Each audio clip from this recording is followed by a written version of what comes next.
Selamun aleyküm. Bugün miladi 27 Mart 2022 Pazar, Hicri 24 Şaban 1443. Günün ayeti. Güneşi ve ayı hareketlerinde sürekli emrinize amade kılan, geceyi ve gündüzü de emrinize amade kılandır. Günün hadisi.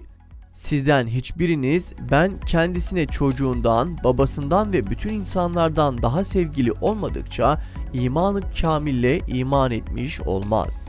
Tarihten haberdar olmak için tarihte bugün neler yaşandı hep birlikte bakalım. 27 Mart 423 İmparator II. Theodosios döneminde Konstantinopolis'te Auditorium adıyla ilk yüksek okul açıldı. Okulda 31 profesör Latince ve Grekçe hitabet ve gramer, hukuk ve felsefe dersleri vermeye başladı. 1923 Trabzon Milletvekili Ali Şükrü Bey, Ankara'da Topal Osman'ın adamları tarafından öldürüldü.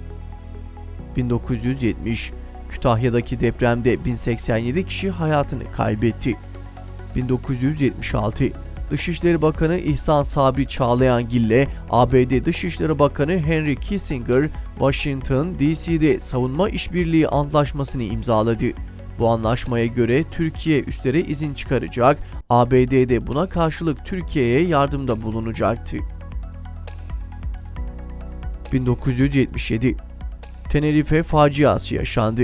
Hollanda Kraliyet Hava Yolları'na ait Boeing 747 tipi yolcu uçağı İspanya Tenerife adasında başka bir Boeing ile piste çarpıştı.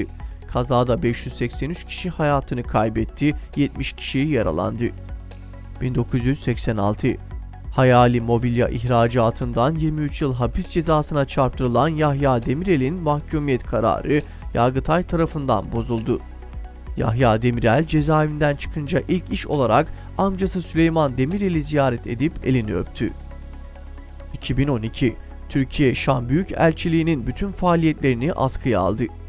2019 Kur'an Nesli platformu namaz konusunda bilinç oluşturmak ve namazın hayatın merkezinde olması gerektiğine dikkat çekmek amacıyla 2019 yılının namaz yılı olarak ilan ettiklerini duyurdu.